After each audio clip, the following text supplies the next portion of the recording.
의반야 바라밀다고. 주해. 이 가운데 6글자 반야 바라밀다는 앞에 갖가지 해설을 의지해 수행하면 큰 지혜를 얻을 것이다. 원래 지혜가 있으므로 반드시 피안에 올라 태허로 돌아간다. 이 지혜는 가장 높고 가장 수승하며 성품을 깨달은 지혜로서 천상이나 천하에 이것을 따를 만한 것이 없다. 도가에서는 하루 동안 함이 있음이 잠깐 동안 함이 없는 것만 갖지 못하다고 하였고, 또 1년 동안 배우고 가르치는 것이 하루 동안 돌을 닦는 것만 못하다고 하였다. 고덕은 1000일 동안 지혜를 배우는 것이 하루 동안 반야를 배우는 것만 갖지 못하다고 하였다. 강설. 흔히 화두를 든다고 합니다. 그런데 화두를 들면 오래가지 않습니다. 많이 가야 3분에서 5분입니다. 생각을 내서 화두를 들면 잠시 후에 없어집니다. 계속해서 없어지는 화두를 들고 애를 쓰다 보니 항상 그날이 그날이고 생멸심에 허덕거리게 됩니다. 그렇다면 어느 세월에 이 공부를 해마치는가? 이 공부는 하다가 뭔가를 깨달아야 합니다. 그러면 화두가 계속 이어지는 항장입니다. 번뇌가 더 이상 번뇌가 아닙니다. 공부하는 수행자는 떨어진 동전잎이나 흘린 이삭을 거두어서는 안 되죠.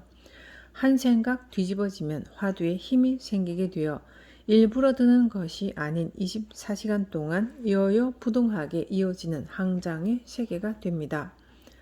이 공부는 말로 못하는 박대를 당했을 때 오히려 공부에 힘이 생깁니다.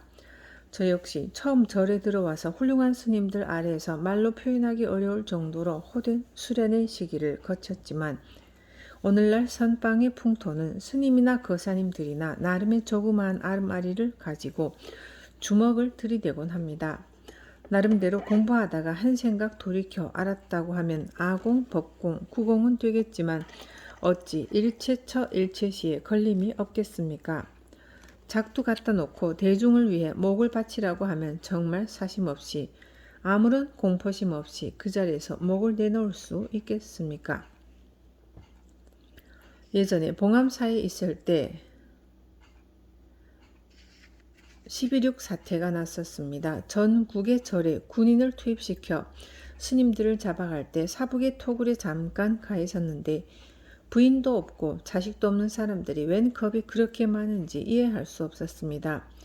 보안대에 끌려가서 취조를 당하면 사실은 그런 일이 없었으면서도 대개 인정을 해버려요. 수행자가 아무리 칼날 앞이라도 그렇게 겁이 많아서야 되겠습니까? 그리고 스님을 받드는 신도들은 어떻게 했습니까? 왜 당당하지 못합니까? 부처님 말씀에 보면 스님이 잘못하여 감옥을 가더라도 제가 불자가 당당히 나서서 그 스님을 도와 돌을 닦는 길로 나갈 수 있게 해야 한다고 했습니다. 모두 경계에 닥쳐 확실하게 자유자재하지 못하기 때문이겠죠. 절에서는 스님들이 나름대로 공부를 합니다. 세속에서도 처처의 선방을 만들어 놓고 처사들이 가르친다고 합니다. 그러나 선지식이 뭐라고 하면 아주 싫어하죠. 나라는 자존심이 꽉 차 있기 때문에 그렇습니다.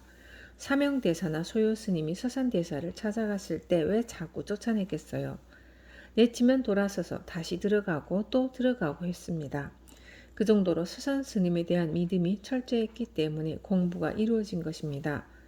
법을 배우는 불자는 믿음으로 공부해야 하는데 오늘날의 풍토는 공부하는 데에서도 믿음이 부족합니다. 한다는 생각을 가지고 상을 내지 말고 잠깐이라도 함이 없는 공부를 해야 합니다. 주해. 대전 조사는 반야를 통찰해 보니 대광명이 숨겨져 있다. 마치 사람이 바다에 들어갈 때 들어가면 들어갈수록 깊어지는 것처럼 부처님의 지견을 열고 부처님의 지견을 깨달음의 큰 신통과 변화, 수많은 방편이 있으므로 갖가지 모양을 다투어 근기에 따라 중생을 이롭게 한다. 그래서 제2견에 떨어지지 않고 일체를 똑같이 관하여 평등하고 진실한 법계이니 중생을 제도할 것도 없고 또한 부처를 이룰 것이 없다고 하였다. 강설.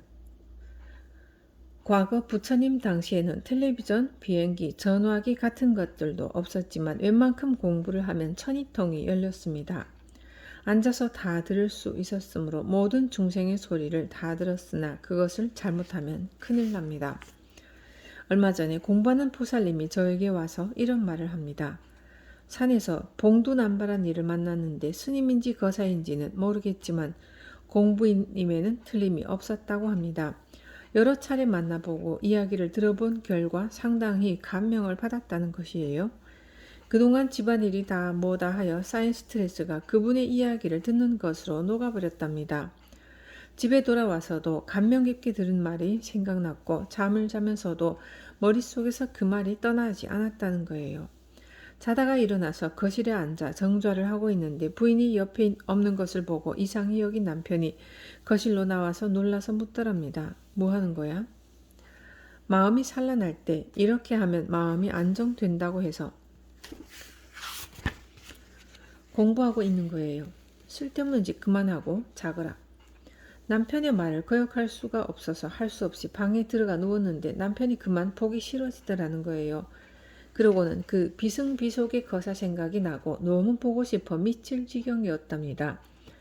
그래서 집에 아무도 없으면 맛있는 것도 해다 주고 그렇게 여러 차례 다니면서 이야기를 하다 보니 공부에 대한 깊은 이치가 터득되는 것 같았고 그래서 그 사람에게 자꾸 위안을 받다 보니 급기야 정이 가더라는 겁니다. 서로 편지가 오고 가고 나중에는 떨어질 수 없는 정도가 되어 말할 수 없는 고통을 당했다고 해요. 웬만큼 공부에서는 자기가 아닌 제2의 중생의 정이 앞서게 마련입니다. 그것이 제2입니다.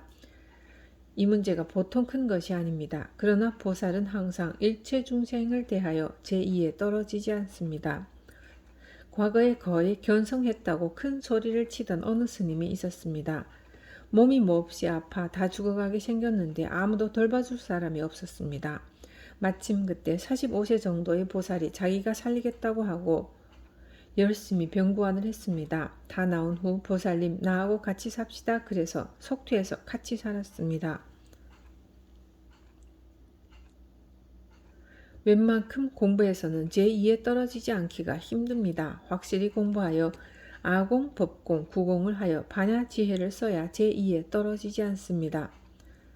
후송 알았는가? 물이 여러 갈래로 달리 흐르지만 바다에 이르면 같은 근원이다. 하하하. 다만 어지러이 흩어져 결국에 수습하지 못하게 될까 두려울 뿐이다. 깨진 거울은 다시 비추지 못하고 떨어진 꽃잎은 나뭇가지에 다시 붙이지 못한다. 반야 바라미를 요달하면 숨어있는 본성을 조화하여 다 하나로 돌아간다. 하나가 어디로 돌아가는지 묵묵히 참고하여 꿰뚫어 보라. 한밤중에 허공이 대낮과 같이 밝으리라. 강설 흩어지면 정의가 얽어매어 소유하려고 합니다. 소유하지 못하면 시비와 투쟁이 생깁니다. 여기에는 깊은 도리가 있습니다. 그래서 조조스님은 금육이라고 했습니다. 이 자리에서 본래 면목을 보지 못하면 공부가 아직은 먼 것입니다. 수천 수만 개의 밀을 빻아 반죽하면 뭉치면 하나가 되죠. 모든 만물 속에 그것이 들어있으면서 조화를 이루는 겁니다. 지금은 컴퓨터 시대이고 정보화 시대입니다. 앉아서 컴퓨터로 수백열이 떨어진 사람을 죽일 수도 있습니다. 이렇게 물질이 발달하면 할수록 반야지혜를 밝히는 공부는 안 하게 됩니다. 이것이 세기말입니다. 정법, 상법 시대만 해도 내면의 공부를 했는데 이제 점차 세상의 관심은 자꾸 물질로만 집중되어 가고 있습니다. 인도의 라즈니슈 명상센터에 가면 독일인이 방장으로 있습니다. 그곳에는 자신이 알았다, 자신의 자성을 발견했다고 하는 사람이 많이 나옵니다. 그런 이들이 오면 그는 조그마한 확대경으로 눈을 들여다본답니다. 당신은 깨달았다고 하지만 아직 못 깨달았어. 이유가 뭐요? 당신은 지금 무슨 생각을 하고 있죠? 몸이 왜 아픈가 하고 그걸 생각하고 있습니다. 왜 몸이 그렇게 아프다고 생각합니까? 대답을 못해요.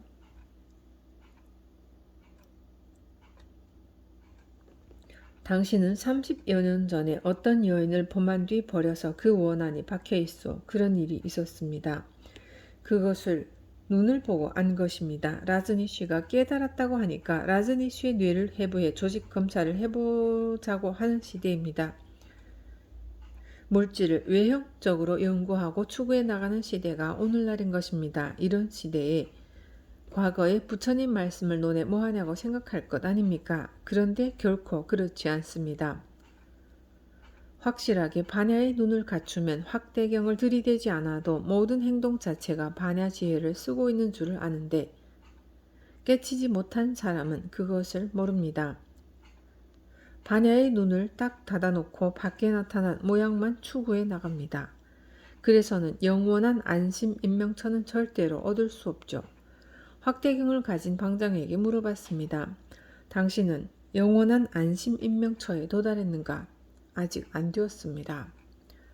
그렇다면 당신의 마음이 편안한 대로 확 돌아갈 수 있게 하는 그런 확대경은 없습니까? 그것은 안 됩니다. 그럼 그 확대경은 뭐 하는 것인가? 이것으로 점쟁이 노릇하는 것 아닙니까? 그렇다면 나에 대해서도 한번 맞춰보시죠. 그랬더니 내 손을 한번 보자고 하더니 그래요. 나는 더 이상 말 못합니다. 틀렸소. 이 자리에서 분명 한마디 할 수 있어야 합니다. 스님, 여기 계시면서 선에 대해 지도해 주십시오. 차후에 시간이 있으면 또 오죠. 외형적으로만 흘러가는 오늘날의 정보화 컴퓨터 시대에 이런 것들을 가지고 반야 지혜를 개발할 수 있겠는가 하는 그것입니다. 그것은 할 수도 없을 뿐 아니라 도리어 이 시대를 망치게 됩니다.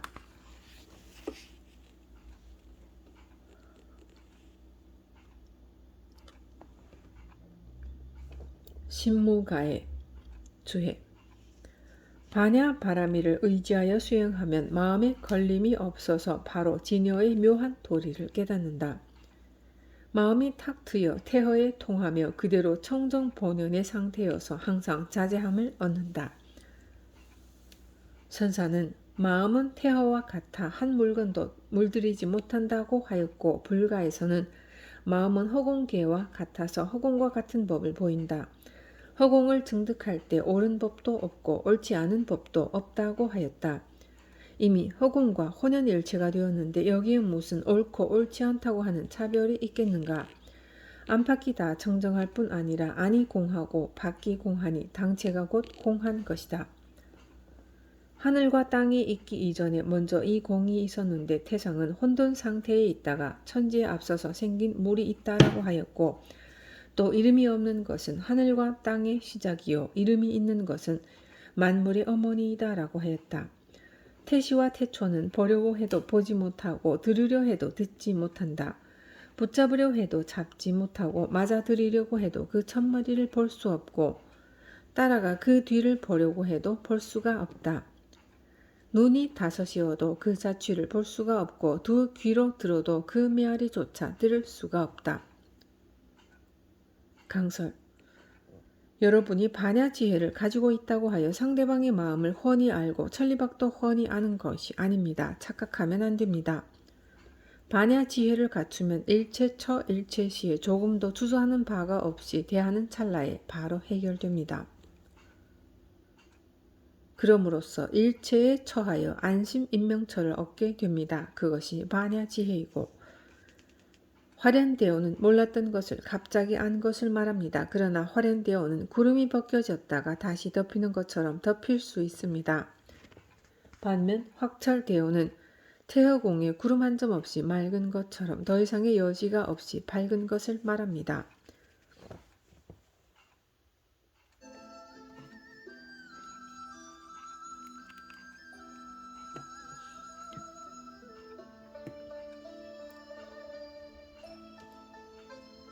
마음의 반야 자리는 절대로 물들일 수 없습니다. 주해 야보도천 스님은 당당한 태도는 대단히 밝고 분명하여 사람마다 본래 구족해 있고 각자 원만히 이루어져 있다. 다만 한 생각 그르침으로 인해 만 가지 모양을 나타낸다고 하였고 육조 스님은 나에게 한 물건이 있어 위로는 하늘을 떠받치고 아래로는 땅을 버티고 있지만 아는 사람이 없다고 하였다.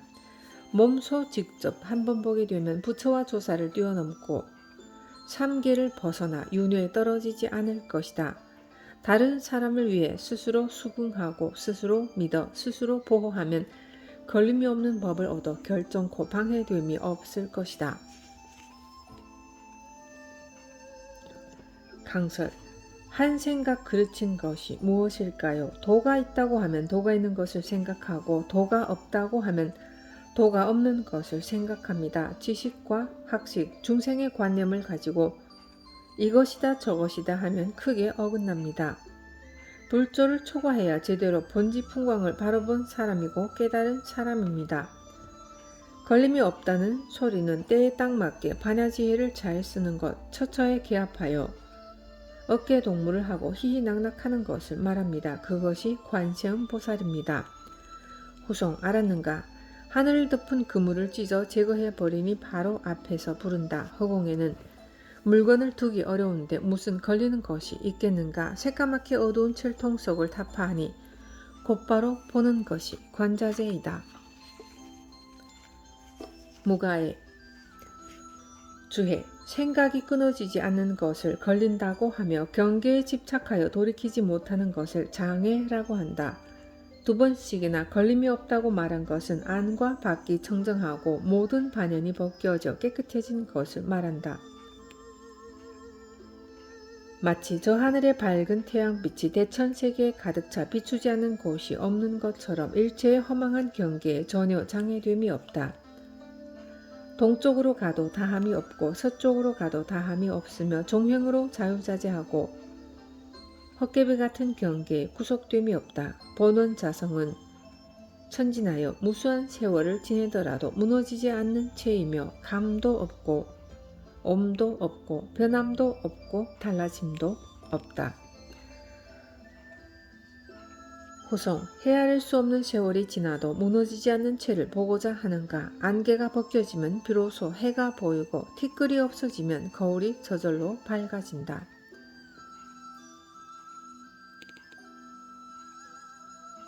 강설.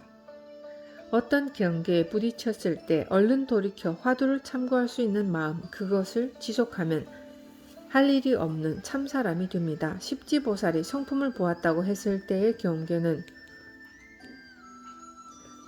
비단을 쳐놓고 바깥의 해를 본 것과 같은 경지입니다. 십지보살의 경계는 아공, 법공의 경지이고요. 과거, 현재, 미래의 삼세가 없습니다. 화엄의 원돈문에서 십지까지 가려면 무수겁을 닦아야 합니다. 선방에 화두를 참고하는 사람은 부처의 본성 자리를 바로 짚어서 깨닫고자 하는 사람입니다.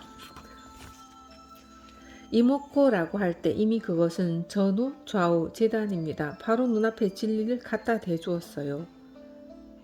여기에는 한 생각만 돌이켜 깨우치면 됩니다. 이렇게 가르쳐 주어도 말세 중생들은 안 되고 가만히 앉아서 억지로 하다 보면 금방 화두가 없어져 망상이 시작되어 한두 시간이 금방 가버립니다.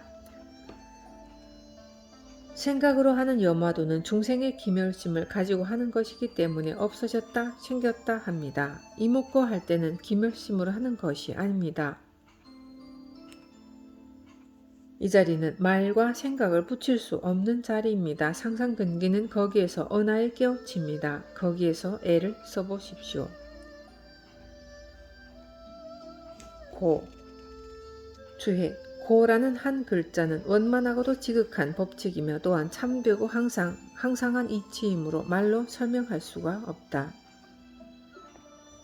설명할 수 없기 때문에 고라고 하였다. 금강경에서는 법을 가히 말할 수 없기 때문에 그 이름이 설법이다 라고 하였다. 유가에서는 도는 본래 말이 없다. 말로 하게 되면 이치가 사라진다고 하였고 선사는 도는 말로서 설명하기 어려우니 마땅히 스스로 깨달아야 한다고 하였다. 후송. 자, 말해보아라. 어떻게 깨닫는가? 한 번 금종을 치니 그 메아리가 꿈꾸고 있는 사람들을 놀라게 해 깨운다. 참되고 영원하고 원만하고 한계가 없는 법칙이므로 가는 곳마다 두루 원만하여 물들이기 어렵다. 근기에 따라 천만 가지로 변화에 응하나 평안하고 느긋하게 소요하면서 항상 홀로 거닌다.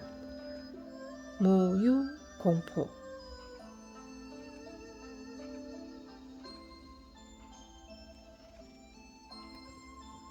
주해 이미 마음에 걸림이 없어 참되고 영원하고 부족함이 없이 저절로 여여한데 새삼스럽게 무슨 두려워하는 마음이 있겠는가.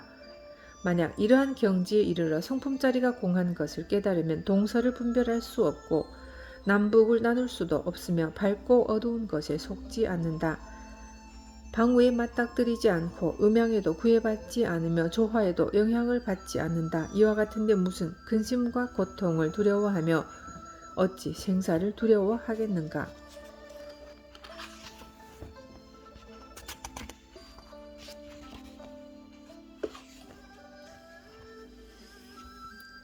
주해 만법과 더불어 짝하지 않고 맞닥뜨려 스스로 홀로 가고 홀로 걷는다. 하늘에 올라 우러러 보아도 다함이 없고 땅으로 들어간다 해도 다함이 없다. 산과 강, 석벽, 지수, 화풍이 여기에 오고 가지만 모두 걸림이 없다. 손바닥을 기울이는 사이에 천리를 가고 발을 한번 돌이키는 것이 마치 나는 것과 같다. 그러므로 하늘과 땅이 구속하지 못하고 귀신도 감히 헤아리지 못한다. 이를 자유자재한 대각금선이라 한다. 호송 자유자재한 대각금선을 보고자 하는가. 등불을 잡고 불을 찾으려 하지 말라. 목마르면 마시고 줄이면 밥을 먹으며 항상 마주보고 있다. 가고 오매 자유자재하며 여유롭게 노니니 공포도 없고 근심도 없다. 꿈같은 경계 속에 살고 있지만 거기에 머무르지 않고 홀로 가고 홀로 걸으니 이곳이 영주로다. 강설 영주는 도가에서 전해지는 신선이 사는 이성형인 삼신산의 하나로 동해 안에 있다고 합니다. 이 세상 사람들이 보지 못하는 곳에서 신선이 홀로 걷고 홀로 산다고 합니다. 천상천하에 짝할 것이 없는 그 자리를 총괄하여 이야기를 한다면 다른 일은 없고 다만 집안의 일뿐이라고 합니다. 가두어 놓고 주먹을 펴고 주먹을 쥐는 것은 다만 각기 한 생각 마음에 맡겨두고 자유자재하게 살 뿐이라는 겁니다. 자유자재가 되면 음양에도 걸리지 않습니다. 칠지보살은 입태에는 어둡지 않으나 자기가 가고 싶은 곳으로 가서 태어날 때 어둡습니다. 팔지 이상이 되면 입태와 출태에 어둡지 않게 됩니다. 조금도 어둡지 않고 삼세가 무너졌다. 오매이려가 되어야 이러한 경지가 됩니다. 오매이려가 되면 화두를 들 것이 없습니다. 지금 여러분은 억지로 마음을 내어 일으킵니다. 그러나 마음을 내 화두를 드는 것은 공부가 아닙니다. 일상생활이 여여하여 변함없는 화두가 스스로 되어 있어야 합니다. 이 오매이려만 되면 잠에 깊이 들어도 다른 것이 있을 수 없습니다. 잠자기 전이나 잠을 자고 깨어나도 이려가 되어 있기 때문에 삼세가 없다고 하는 겁니다. 그 당처가 팔지 이상입니다. 그렇게 되면 깨칠 수 있는 곳에 가깝습니다. 말로는 쉽지만 오매이려가 되기는 쉽지 않습니다. 숙세에 선근이 많은 사람은 다시 태어나면 언하의 깨달음을 얻습니다. 언하의 요달 생사 돈망 생사가 됩니다. 그런 사람은 과거에 엄청나게 익혀놓아서 다 익은 상태로 태어나서 언하에 깨닫습니다. 부처님 경전, 조사스님 말씀이 다 깨닫는 말뿐입니다. 그걸 보고 깨닫지 못하는 것은 숙세에 엉뚱한 짓만 하여 태산 같은 업의 습성이 쌓여 그 기운 때문에 공부가 안 되는 것이죠. 자꾸 저에게 찾아와서 왜 공부가 안 됩니까? 왜 일념이 안 됩니까? 그러시는 분들이 많은데 공부가 안 되는 그 원인을 알아야 합니다. 인공위성을 발사하면 대기권을 벗어나 무중력 상태로 올라가야 자제가 됩니다. 무중력 상태에 올라가기 전까지는 대기의 기운이 잡아 끌기 때문에 올라가지 못하는 것이죠. 화두를 드는 것도 그와 같습니다. 오온과 18개의 기운을 벗어나야 되는데 그것이 자꾸 잡아당기는 것입니다. 어느 조사스님은 우리를 잡아끄는 그 기운이 1000길이나 되는 깊은 바닷속에 단단히 박힌 만근이나 되는 철추와 같다고 했습니다.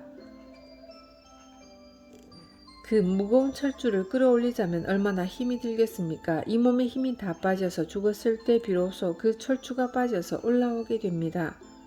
말세의 근기가 미약한 중생에게는 쉬운 일이 아니죠. 이렇게 힘이 드는 것을 조사하러 오게 보면 힘들이지 않고 바로 깨우치는 것처럼 나오니까 쉽게 생각되는데 안 되는 그 원인이 숙제에 얼마나 다른 짓을 했는지를 가슴 깊이 뼈저리게 느껴야 합니다. 그러면 발심이 됩니다. 그렇지 않으면 그냥 수박 겉핥기이죠. 겨울에 흘러가는 물이 돌을 슬쩍 넘어간다고 하여 돌의 윗부분이 잠기는 것이 아닙니다. 다만 돌의 겉면만 물이 발라질 뿐입니다. 그와 같이 공부해서는 안 됩니다. 일체 음양의 부림을 받지 않고 생사에도 부림을 받지 않고 시비투쟁의 부림을 받지 않아야 됩니다. 부처 조사에 속지 않으면 집에 잃은 사람이고 독행 독보가 됩니다.